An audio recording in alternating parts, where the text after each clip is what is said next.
if a new car comes out or I get a new vehicle, I'll break it in, I'll change the oil and filter, get the oil and filter changed, and then let's see what it does. Let's take it out to a track. Let's see the lap times, top speed, quarter mile, braking distances, all that stuff. And I've just, ever since I was a kid, I've always had kind of a savant mentality of knowing car figures and specifications and how one thing compares to another.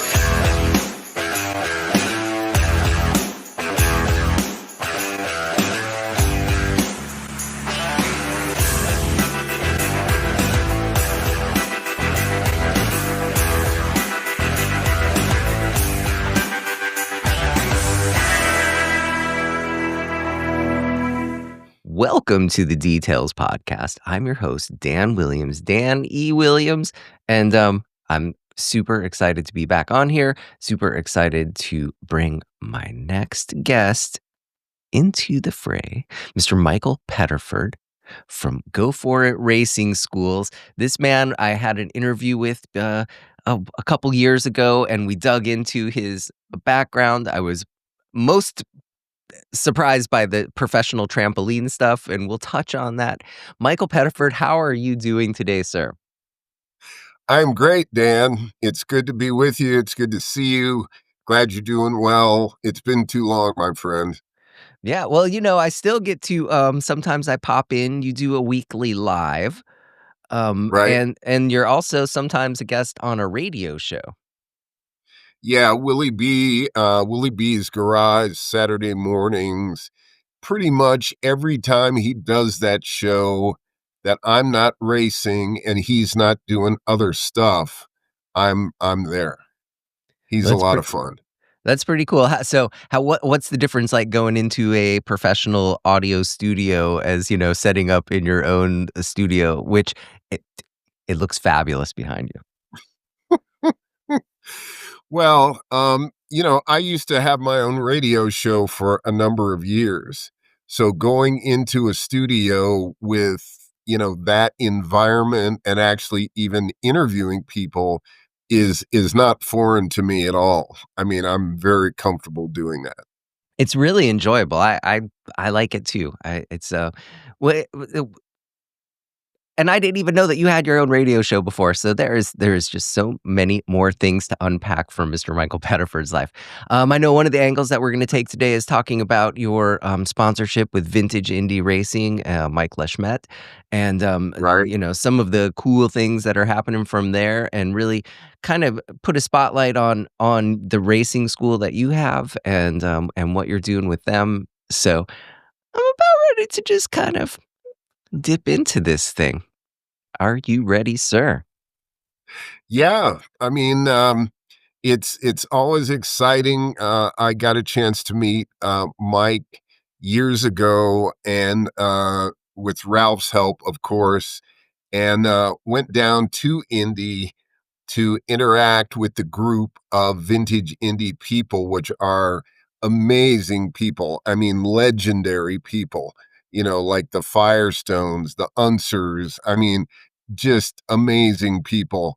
And I was so lucky to get a chance to drive the pace car because Al Unser Jr. had other stuff to do, and it was my car anyway, so I got to drive it. So that's how that worked out.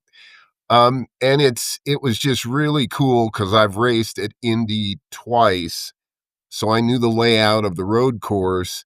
But to be the pace car, I mean, all day long. I mean, I gave ride after ride after ride. It was just, a highlight of my pace car driving experience, which isn't that big of a resume, but it was really cool. I enjoyed it.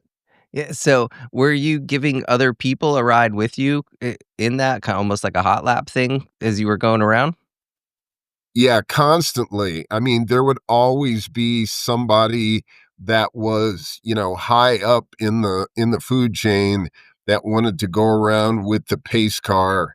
And then there were a couple of times that there weren't people, and I had my friends to say, "Hey, can you get me in?" And I did that as much as I could, of course. Yeah.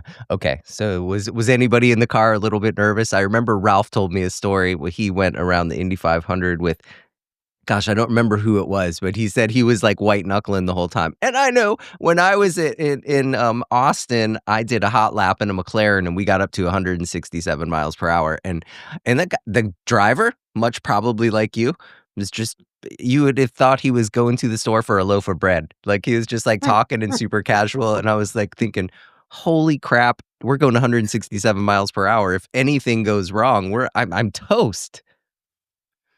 Yeah, I mean, of course, any top level driver, if you give a ride at speed to people that are not used to being at the limit of the vehicle, you're going to get that same reaction. I mean, I could tell you story after story of people that they rode with me and their life flashed before their eyes.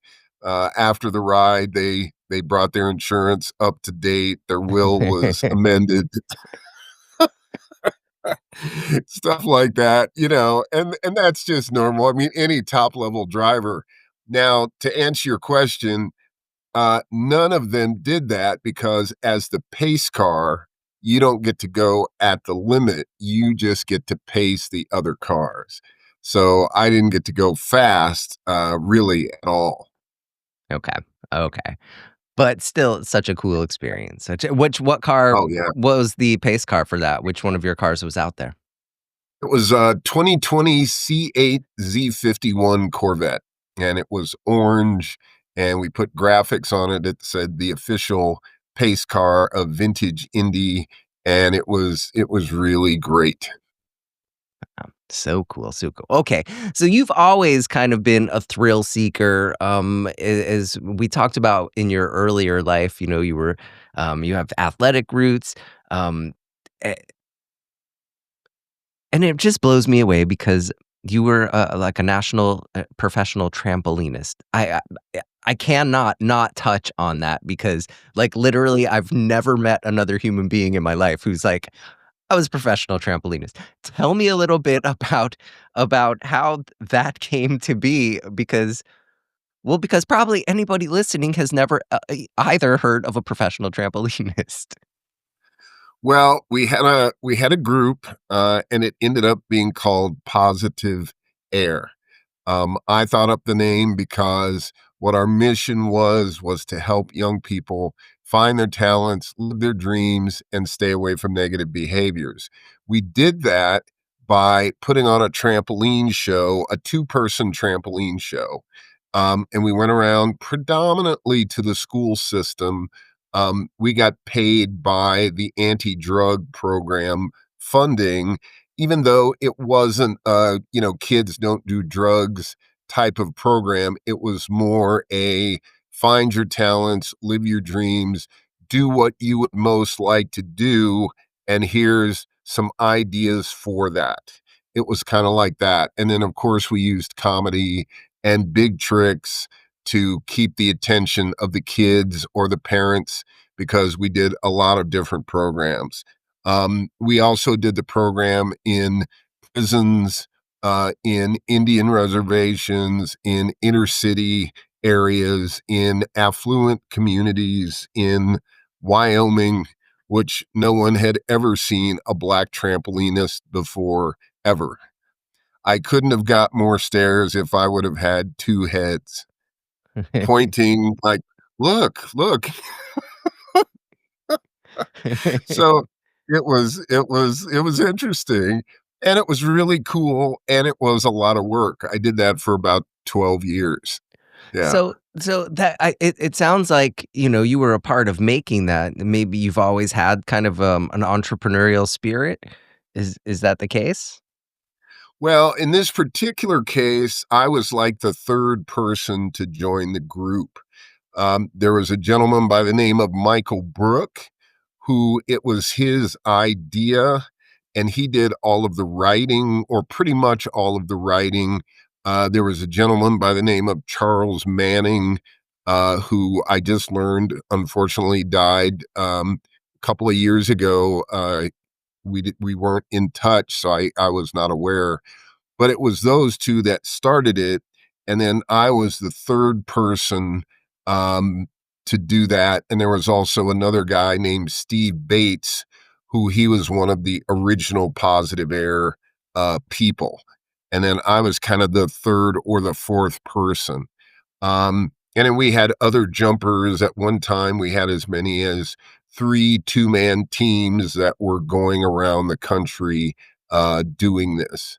So I didn't start it. It wasn't my idea initially, but when they told me about it, I said, "Man, that sounds really cool," and got involved and ended up being the president, of that, company in, I think it was 1997. Pretty cool, pretty cool. Okay, so what how about this need for speed? Because I think you're the kind of person who as soon as you saw something with wheels, you probably started thinking, "How can I make it go fast?"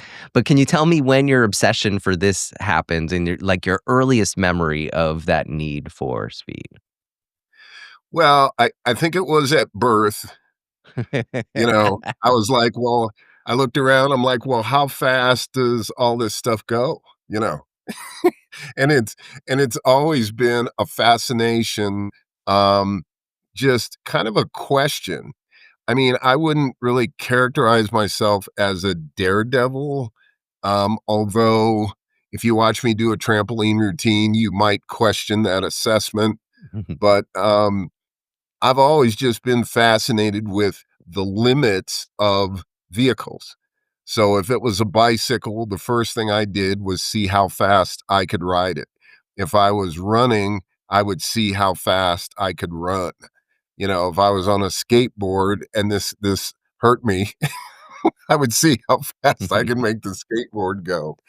Um, and it's just been a thing. Kind of a curiosity would be the way that I would define it. If a new car comes out or I get a new vehicle, I'll break it in, I'll change the oil and filter, get the oil and filter changed, and then let's see what it does. Let's take it out to a track. Let's see the lap times, top speed, quarter mile, braking distances, all that stuff.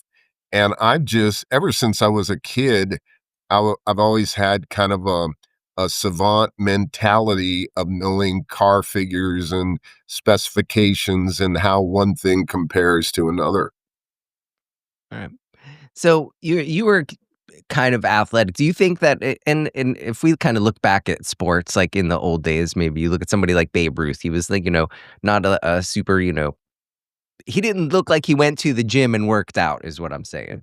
And Right. maybe even if you look at some of the older drivers, from days of old, maybe not so much. It seems now that all of the drivers are, really physically fit. Do you think that being an athlete has any bearing on people who are driving these cars, like race car drivers and professional drivers? I do, especially, the faster a car goes, the better shape you have to be in to drive it. Formula One, if you're pulling 5 Gs and you're not in shape, you're not going to be able to pull 5 Gs for very long. I mean, that's just physics.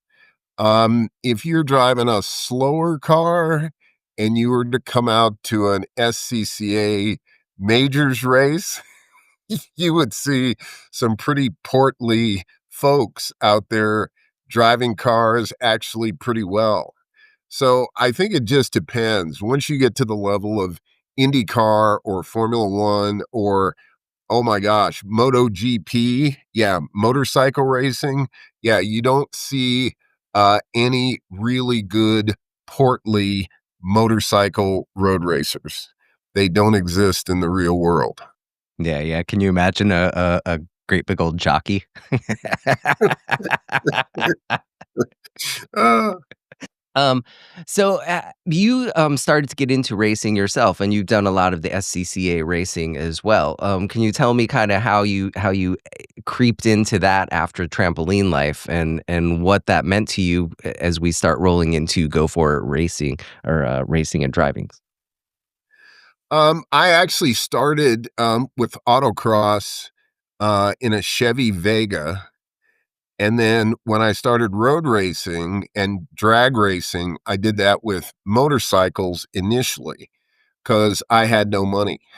And it's much it's much less expensive as long as you don't fall down to motorcycle road race than it is to car road race. I mean, you're buying 2 tires instead of 4 as long as you don't fall down. I mean, the motorcycles are typically stone reliable. They don't blow motors. They don't catch fire, typically. So I started there and then later on got into car racing. And then I did both for a while. I did ATV ice racing for a minute. That was kind of fun just to see what it was about. My my wife, after she went to the first ATV ice race, she said, "I am never coming back to one of these. It is too cold." So, and no one really cared if you won. I mean, I think I was state champion one year. You know, it's ATV ice racing. It's on a lake. It's a very small group of people. And okay, you won it and you got a trophy, but no one really cares in the grand scheme of things. So, once I won, I wanted to move on to other stuff. And motorcycle road racing was very challenging. Car racing is less so, but still very challenging. So it keeps me fast, it keeps me interested, and it keeps my passion alive and well. So basically, you would take any of the vehicles that you were gonna race. And once you kind of feel like you mastered that, you were like, "On to the next one." What were you doing to support yourself? Racing is not an inexpensive sport. How are you supporting this from behind? Well, I had a number of jobs. Let's see. I have been a truck driver. I've been a banker. I've been a corporate executive guy. And then for the last 40 years, I've been the president of Go For It Services. And we started off really, really, really small. And now we're still pretty small, but we started off with one vehicle and now we've got 20 vehicles. So, you know, it's come a distance in 40 years. Yeah, 40 years. That's a pretty darn long run. Um, wha what was your thought behind stepping into this? I mean, it was that it's not banking. So, I mean, you were like, "I'm gonna have my own business," and what ha where did you see the need, or how did you put this together and start making it make money? Well, I mean, it all started because I was dissatisfied with what and the way other courses taught people to do the craft, whether it was car, motorcycle, truck, bus, RV, any of those type trainings. Um, I would always be the guy. Like I did motorcycle safety foundations course for 10 years. I was one of their instructors. I was ATV Safety Institute's chief instructor and region administrator. So I was in charge of 12 states. And this was back in the time period where young people and kids were getting killed or injured on predominantly three-wheeled ATVs, and I kind of jumped into that with both feet, and we got the accident and death rate cut in half in about 3 years, which was, you know, pretty good, actually, I thought. But I was always the guy that would say, you know, in the MSF program, well, what about this? We're not covering this, or couldn't we explain this in a better way? So, I remember the moment, it was exercise 17 in the MSF course, and I couldn't say one more time, "Keep your rear wheel locked if you lock your rear wheel," because that's not correct information.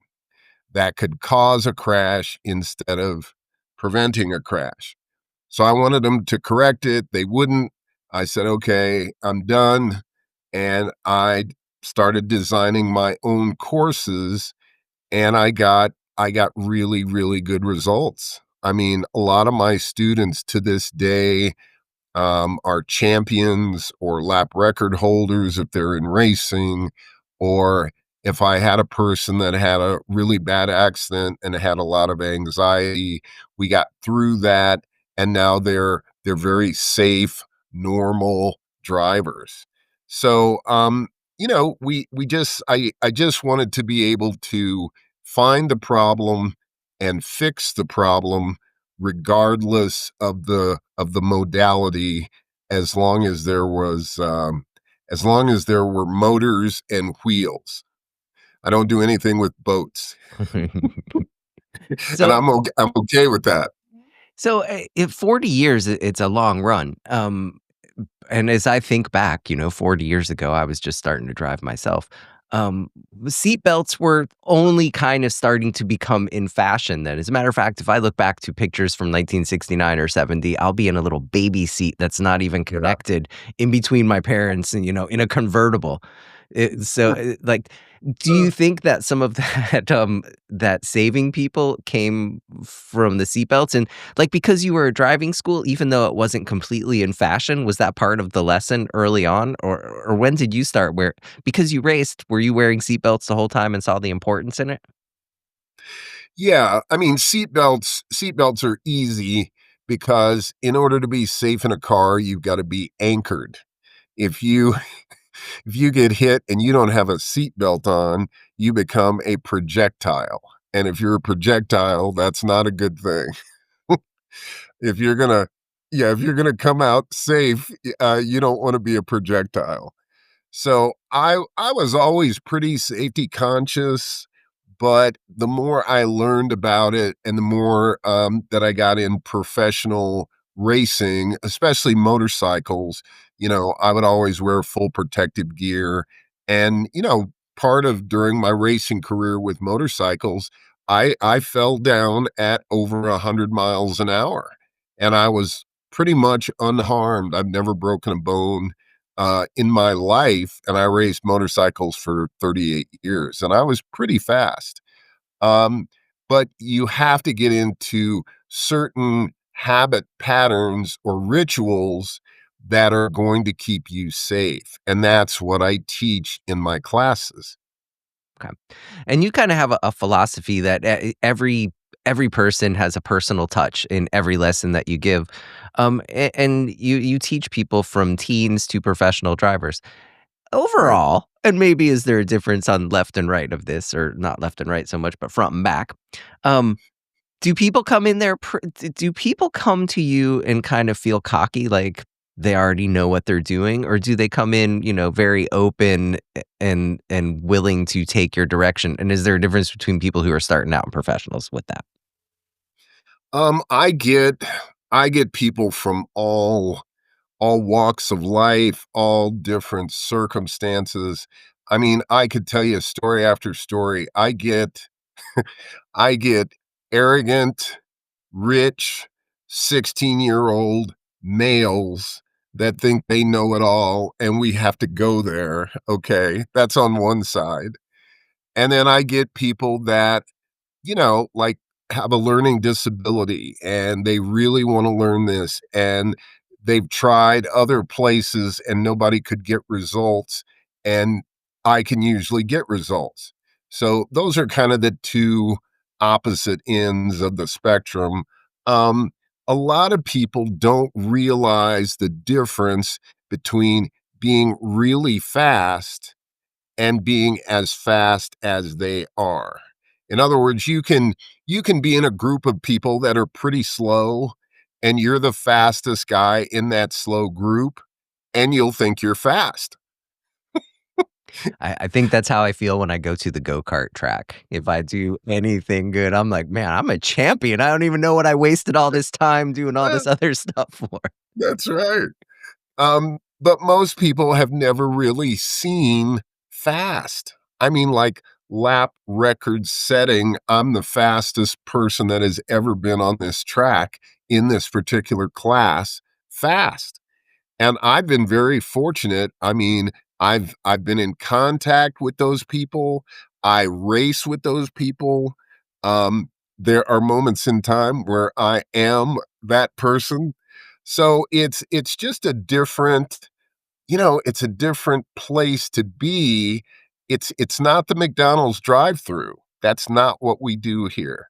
This is the Chez Pierre sit-down dinner. Your water glass will never be half empty unless you guzzle it. That's what we're looking to do here. That's why I started the company. Okay. Does there seem to be a certain personality type that kind of thrives on taking the instruction and is a safer driver? I mean, this is kind of some data that you probably have more relevance to than anybody else that I can even imagine.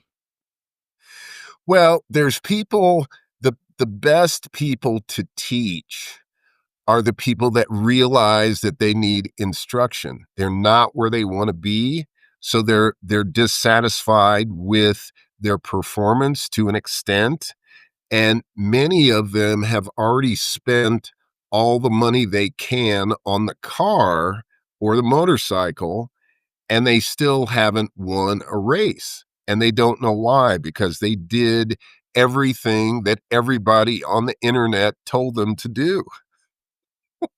And they're still not winning races.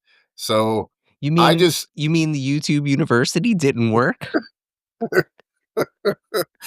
yeah, so I mean, I break it down. I mean, the first thing we go over, excuse me, when you're taking a class with me, there's three elements of being fast, and it's always been like that. This is not something I discovered, but you've got to have proper line, you've got to have good intensity, and you've got to have a feel for the vehicle. If you don't have any one of those three, you can be reasonably fast, but you can't be the fast us, or you can't be amazingly fast, which is what you'll have to be if you're going to get sponsorship, if you're going to be a consistent winning race car driver. That's what you've got to have. And the other thing that I go over, and this is in the first 15 minutes of the class in classroom, is if you want to win races, there's four things you have to have. You have to be fast, you have to have the correct car, you have to be consistent, and you have to have good racecraft. And it's always been like that. So that's where we start. Okay. Okay. So 40 years, you have probably tried, poked around, and tried a lot of different things to do marketing to get the word out about your school. Over that 40 years, kind of how has your advertising and marketing kind of shifted? I mean, if we go back 40 years, we're talking at the very beginning of computers, where before internet. I even look back when I started my first business. I mean, there was no Facebook when I started my business. We use so many of these darn tools now that make it so easy, like doing this podcast. So if you look kind of back over the 40 years, where did you first start seeing success in your advertising and marketing efforts? Well, originally it was like with brochures, and doing classes for like the YMCA or something like that, just to get the word out there. Um, and then, of course, in the age of computers, we have a website.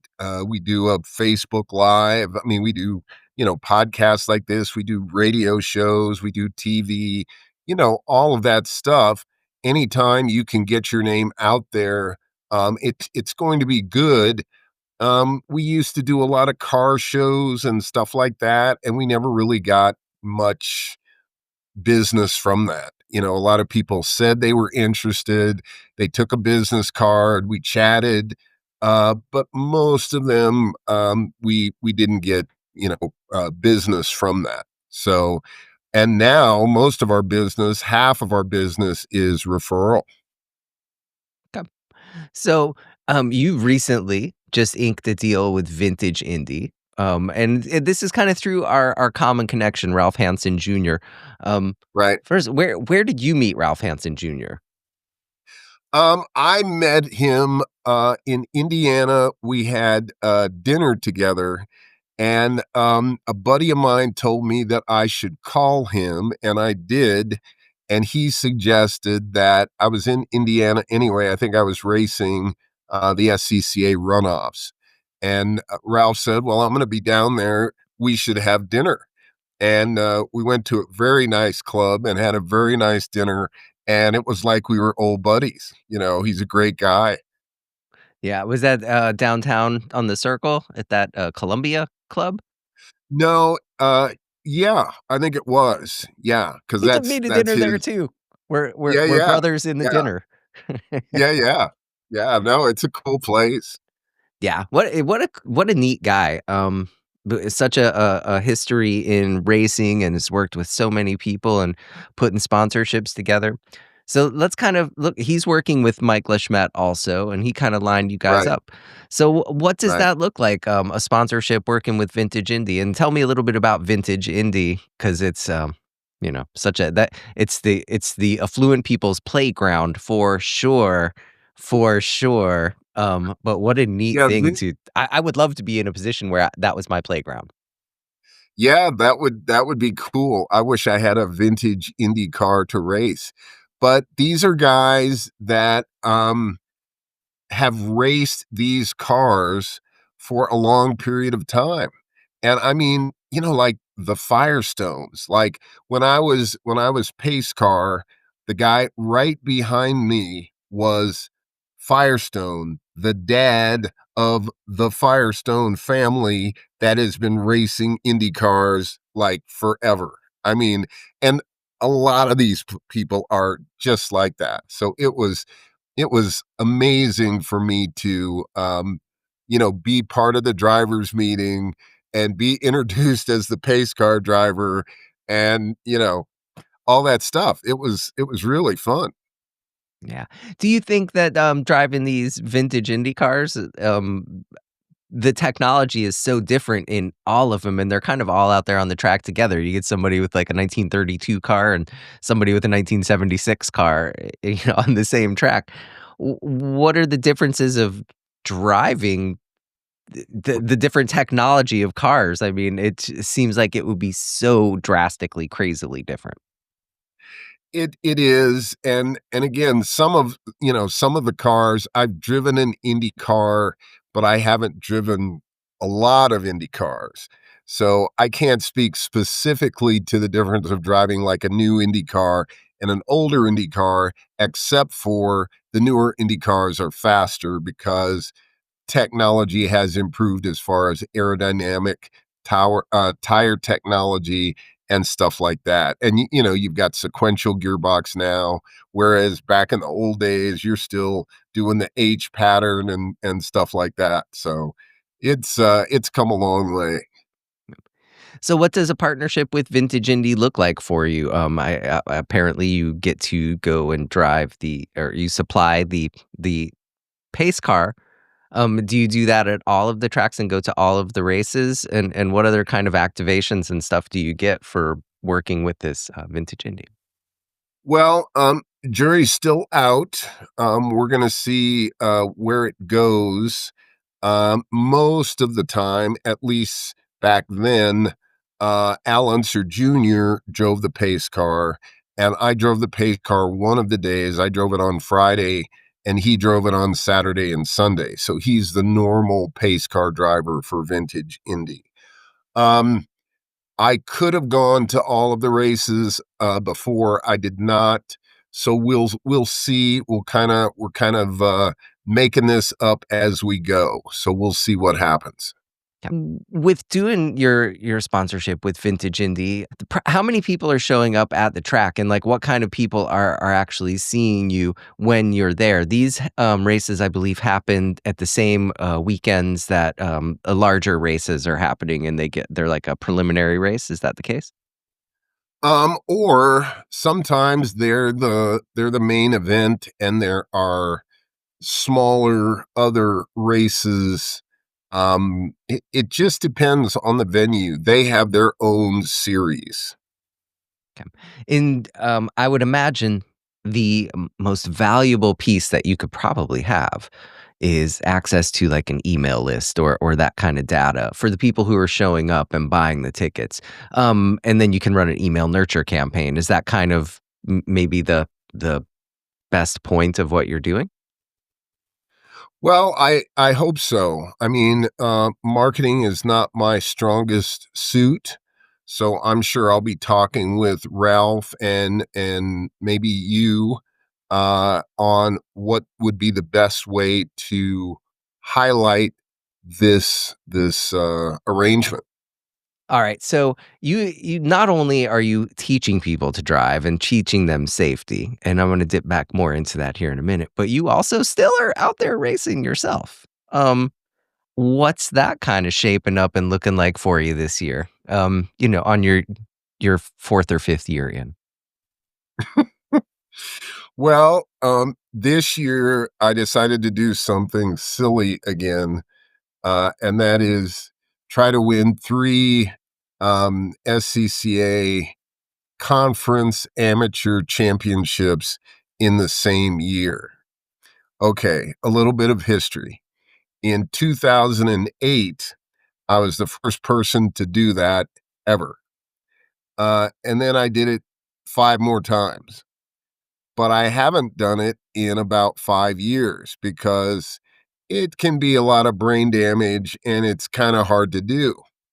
So this year, just because it's the 40th year, um, I wanted to try to win three again so that it would be a nice round number of 60 championships.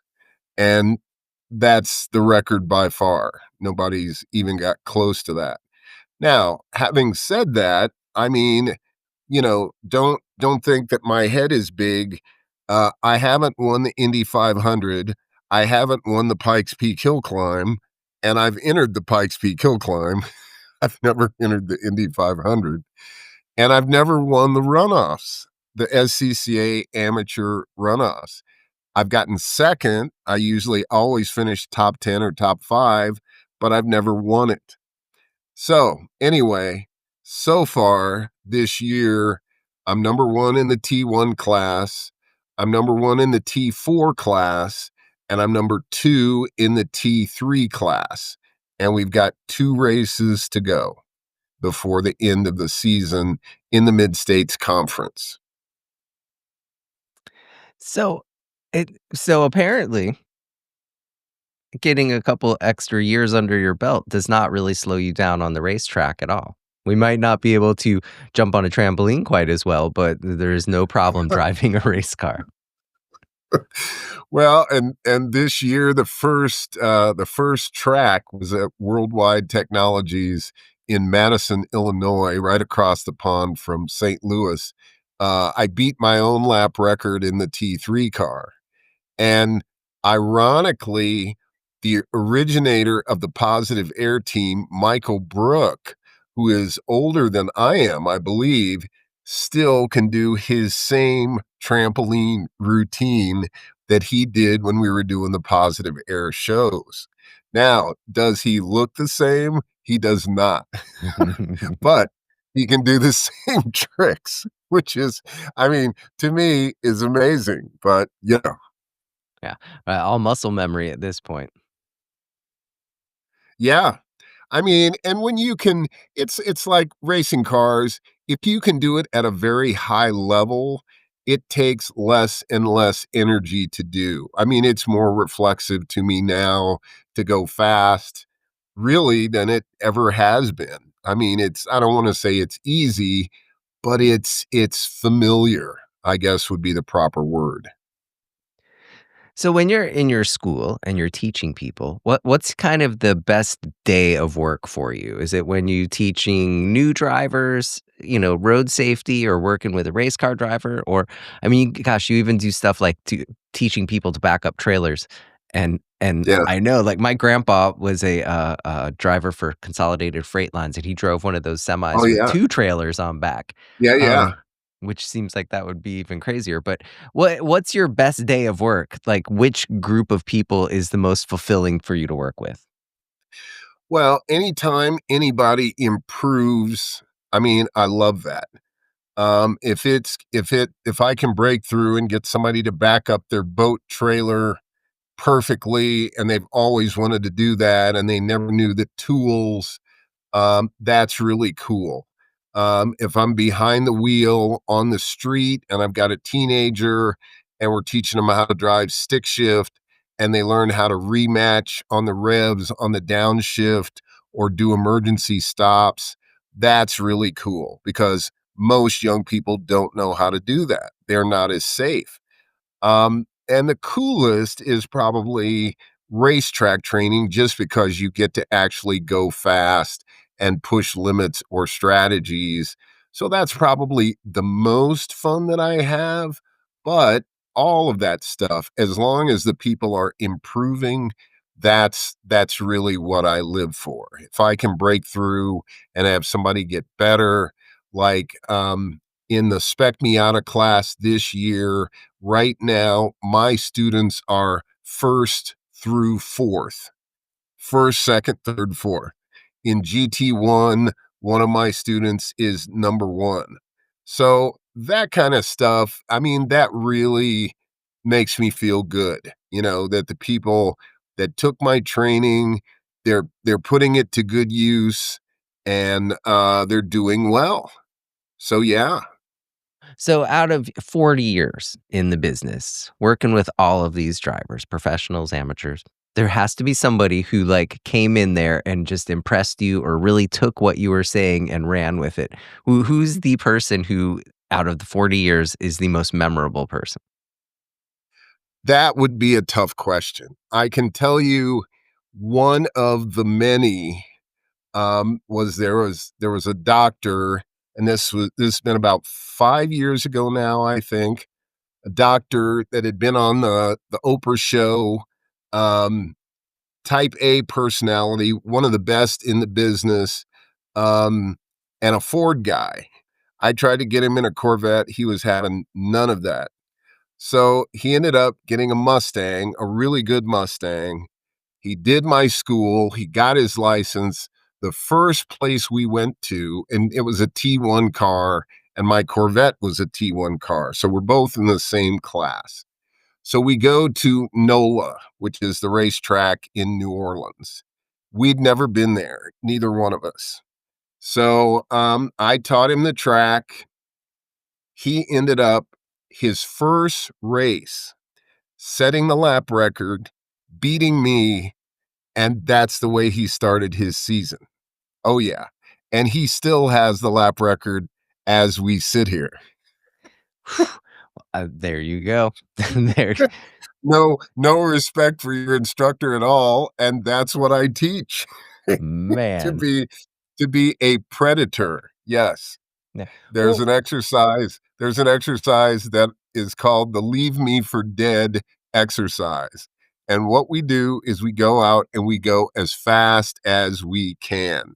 And if other people fall behind, we don't care. Our job is to go fast. So he did that excellently. what is the personality trait that you think makes somebody a good driver and somebody just not a good driver? I mean, gosh, I know we have cell phones now, and that's probably the most dangerous thing that's Uh, on the road. You mean you mean on the street or on the track? Yeah, so I mean, for this one, more so on the street. Just like as you look at so many different personality types and kinds of people, what can you tell? Like when you meet somebody, can you just go, "This person is going to be a good, responsible driver," or "This person is a complete jackass. I do not want to be on the road anywhere near them." Well, I can always tell when I'm in the car with them. Now, if I meet them at a social event or a party or have lunch with them, no, because people can change when they get behind the wheel. You can meet some of the nicest people, and then they get behind the wheel, they turn into maniacs. And then you can get other people that are kind of arrogant, and then they get behind the wheel and they're very conscientious. So it just depends. But, there's a thing I call super safety. There's 7 elements of super safety, and this is for street driving. And if you wanted to be the safest driver that you possibly could, this is what we go over at the end of the first lesson with the parents and the young person that you're teaching. So if you're doing those 7 things, you're gonna be, way safer than the average driver, and it's gonna be hard for you to get in an accident even if other people are bad drivers around you, and that's the task. Because you get a lot of people, especially relative to motorcycle riding, they say, "Well, I'm not so worried about you, but what about all the other people?" Well, that's part of the gig. If you're a comedian and you can only make people laugh in Denver, Colorado, you're not a comedian. You're just somebody that tells funny stories from time to time. Yeah.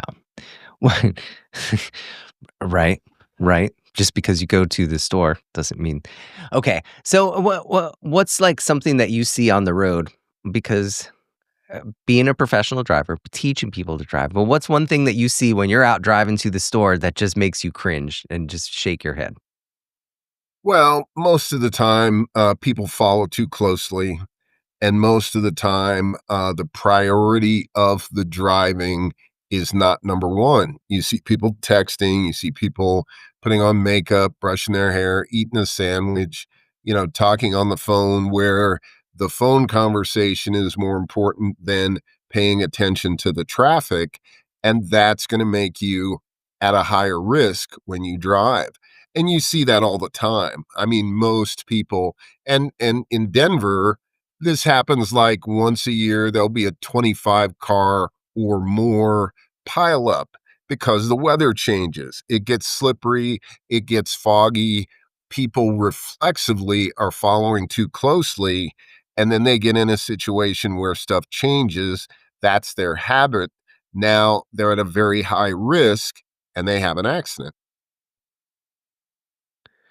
Wait, and do you still, like, every time that you sit down in a driver's seat and put the key in the ignition or just push the button now, I guess it's not necessarily a key in the ignition. Depending on the car. Right. Do you still kinda get, like, a little ooh, like, any car that you sit in, is there sometimes when you get in a car and you're like, this is an '84 Chevette and you're just like, "Oh, come on, this is not fun," or do you find joy in driving anything that you put your butt into the driver's seat?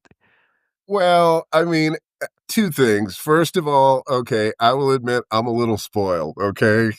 If I'm getting into a Chevy Chevette, okay, I'm not having as much fun as some of the other stuff that I get to drive. That would to be honest. Um, but, if somebody in that Chevy Chevette, if I can have them, help them have better sequence and be a safer driver, then I'm delighted. Even if it's in a Chevy Chevette or an electric car or a hybrid or whatever. So, yeah, And I think it's amazing that, okay, you ate it on a motorcycle, but you haven't really gotten injured in racing, and it's a dangerous sport. I mean, you're going fast and you're sure. out there. Knock on wood that you make it the rest of your career without having that happen, but, um, I would imagine that's a pretty, good advertisement for your racing school. A lot of people cannot say that. Even you look at a lot of the professional drivers and they've eaten the wall hard. Does Sure. that play into it, or would that mentality be you being cocky and karma would come and bite you? No, I mean, I don't really believe in karma per se. I mean, I believe in habits, and there's certainly a discipline that I follow when I'm riding a motorcycle or driving a car or racing. And I'll take luck wherever I can find it. I mean, if you go down on a motorcycle at 100 miles an hour, which I have done, I had on full protective gear. I was on a racetrack.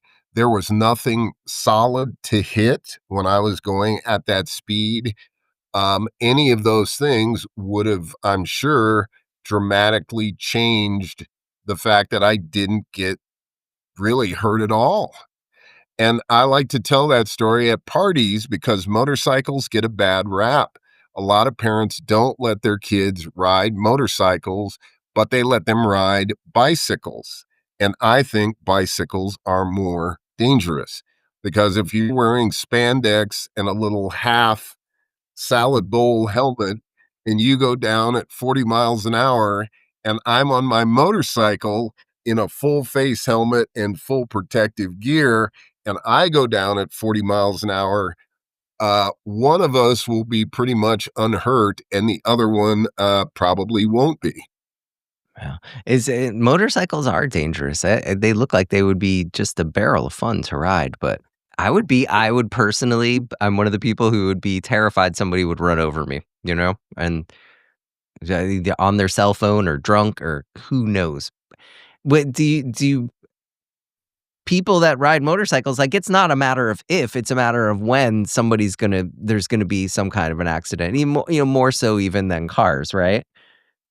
Well, it's all relative. Okay, if you're in a car and are you afraid that the tractor trailer driver is going to not see you and run over you and hurt you? You're probably not. I mean, maybe you are, but it's a valid concern because tractor trailers weigh 80,000 pounds and cars weigh less than 6,000 pounds typically. EVs not not stipulated. So, I mean, is that danger more or less? I don't know. With motorcycles, you have more area to avoid accidents because they're smaller. So if you're paying attention and if you're a good rider, you can avoid accidents even better than a car and a tractor trailer if there's a conflict like that. And then bicycles, I mean, now you've got no power to out accelerate cars, so you're at a disadvantage. Now, if you like bicycles, great. If you don't like motorcycles, cool. We can still be buddies. But this is factual information. I mean, if I raced motorcycles for 38 years and I never broke a bone, and I still race cars and I've never had any serious injury. Like I said, I'll take luck wherever I can find it. I'm not going to say that that's all me, but some of it is certainly the principles that I follow and that you won't see me on a motorcycle over 10 miles an hour without a full face helmet on, ever. You won't. It's not something that I do.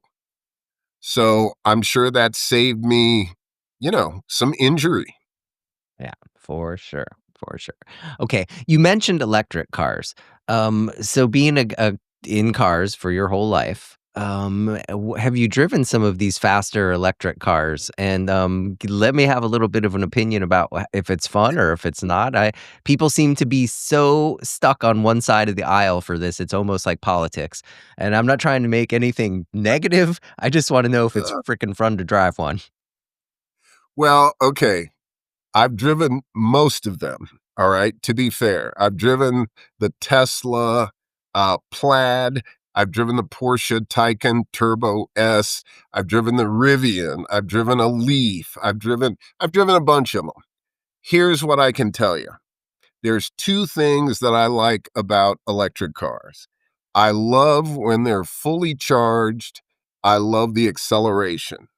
I mean, to get in a Rivian truck and to be able to go 0 to 60 in like just over 3 seconds, and the truck weighs 8,000 pounds, still makes me grin. It's silly. And I like the center of gravity of electric vehicles because it's very low. They corner very well. Even though they're heavy, they're pretty impressive. Now, that concludes my list. You will never find me waiting hours to recharge. You will never find me, don't even get me started on if they catch fire. You're not gonna be putting them out, just bring the ribs and the marshmallows because the best thing you can do is have a barbecue because you're not gonna be putting them out. Now, to be fair, they catch fire less frequently than internal combustion engines or ICE cars. Um, I was going to do a radio show with a guy. His nickname was the EV Angelus because he was all about electric cars. And I was going to be the Iceman because I'm all about internal combustion engine cars. And we had a really good rapport, but the program never got off the ground. But so I mean, I like him as an enigma. I don't have to have one because I will never wait that long. And if you like to drive them really fast on the track, the batteries overheat. So you only get 1 or 2 laps at 100%. And then the technology just is not there yet. So, and also, having said that, there's one electric car that I would buy tomorrow if I had $2 million sitting in my living room without a purpose, and that's the Mercury Sperling Pure. It's the fastest electric car. That one's so fast, I haven't even heard of it. I'm gonna have to look that up. It goes 0 to 60 in 1.38 seconds, and you can drive it upside down. It has suction. You'll have to Google it. Oh my goodness. Uh, So this is the car that yeah. could do one of those loop-de-loops. Well, more than that, and you'll find this on the internet.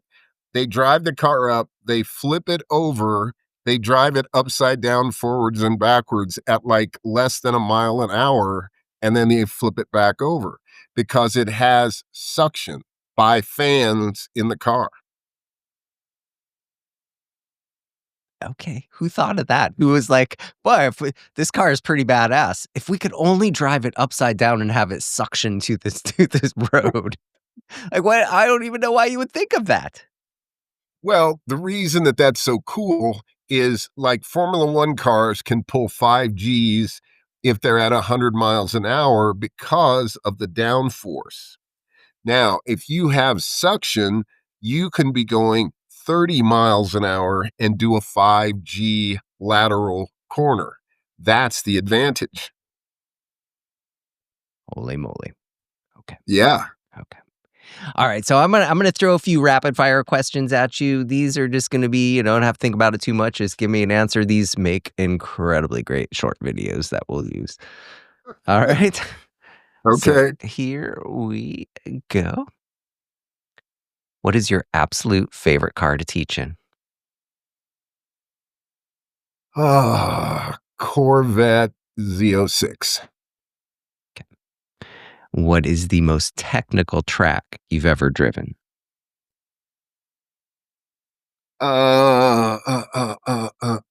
Probably Utah Motorsports Park. It's 4.5 miles long with 23 turns. Your most memorable win ever to date? Um, you know, it wasn't a win, but getting second place at the runoffs in a turbo solstice at the Topeka track was certainly a highlight. Okay. What is the hardest thing for people to learn at your driving school, just across the board? Patience. I can see that. I can see that. What is That's easy. they probably because they just think that they already know how to do it and it's going to be easy peasy, and then they actually have to learn some stuff. Well, and it's more difficult than people think. They think that intellectual knowledge transfer is learning it, and it's not. I can tell you, go 5 mile an hour faster in turn 3. Okay, you've understood me. You've just seen me do it, but you have to believe it before you can do it. And if you don't believe it, you will not do it ever. What's one thing that instantly makes somebody a bad driver? Arrogance. That ego will get you just about everything in life, right? Yep. What's the Not best? not not confidence, but arrogance. Yeah. Yep. Yeah. Ego, ego, ego. Okay. What's the best student comeback story from somebody who was a hot mess to turned out really, really good?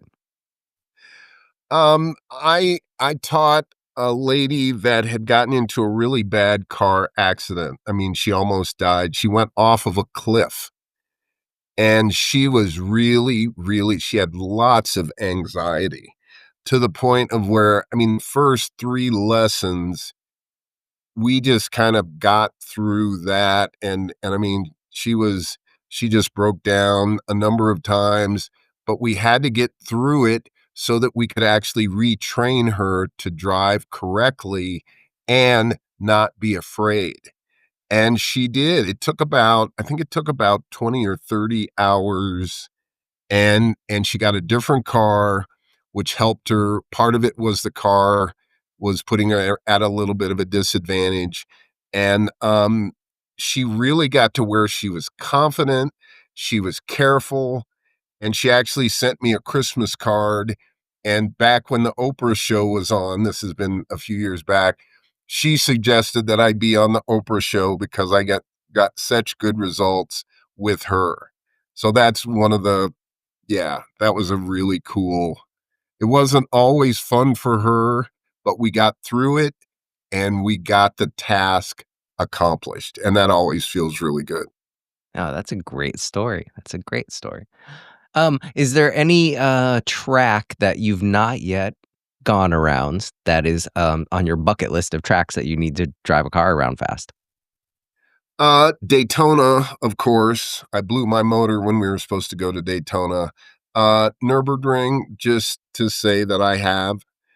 Other than that, I've done a lot of tracks. Uh, uh, uh, uh, Spa would be cool.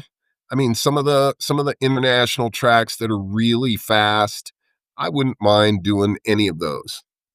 Yeah. And what kind of car do you wish more people would be trained in? What I recommend for people that want the safest car is a low center of gravity, all-wheel drive car with about 200 horsepower. That gives you all-wheel drive, it gives you low center of gravity, short stopping distance, good handling, and it's good in adverse conditions, and it's one of the best cars regardless of the make and model of the car. As long as it has those characteristics, it's gonna give you an advantage in an emergency situation. Okay. Fair, fair. And well thought out answer. I threw a rapid fire at you, and you're like, I got this one holstered up and ready to go the whole time. It's almost like I've done this before, Hmm, hmm, hmm. Okay. So let's talk a little bit about driving some interest for people who might be interested in coming to your driving school. Um, if they're listening right now, where's the best place for them to gather more information and where to contact to learn about going to your school? They could go to the website, which is goforitservices.com, and it's the single digit number 4, like my logo, not FOR. Or call 303-666-4113 and give me a call. And even though there's a lot of information on the website, I have even more information in my head. So, we can design a custom program for pretty much whatever objective you have. Okay. And I can't believe I kind of skipped over this part during the interview, but you also do corporate events, which I imagine for the business side of what you do is a really, really valuable piece. Can you touch on real quick a little bit about what corporate events look like and how somebody might schedule one of those and like who they might be the best fit for? Sure. And we do a fair amount of those. In a corporate event, we've done everything from like a bachelor party, which isn't really a corporate event, but it was like 10 people and we got like 3, 4 race cars out on a racetrack and they thought it was much better than going to a stripper bar or something like that. I think they had more fun. Um, up to the biggest one that we do, and this is a corporate charity event where we have 150 people per day. They stay at the Broadmoor, which is a five-star hotel in Colorado Springs area, and it's a 2-day event. We bring out 14 cars, and the people get to drive the car, and then we give them what we call e-ticket rides, which are rides at speed by myself or my other instructors. And they do that for 2 days, and it's really a great event. We've done that. I think this will be our 15th year in a row that we've done it for that particular corporation. No, very cool. I I want my company to do this. That sounds like it would be really, really fun. Really fun. And I would be somebody who listens to what you say because I don't know everything in the world. I really don't. All right. So thank you so much. Is there anything that you were like, I know this little bald-headed man is going to ask me this and I skipped over and did not hit for you? No, I don't think so. I mean, you're pretty good at the craft, my friend, and you cover stuff pretty thoroughly. I mean, we got to talk about trampolines, we got to talk about championships, we got to talk about all kinds of stuff. So it's always a pleasure, and I'm glad we got a chance to catch up.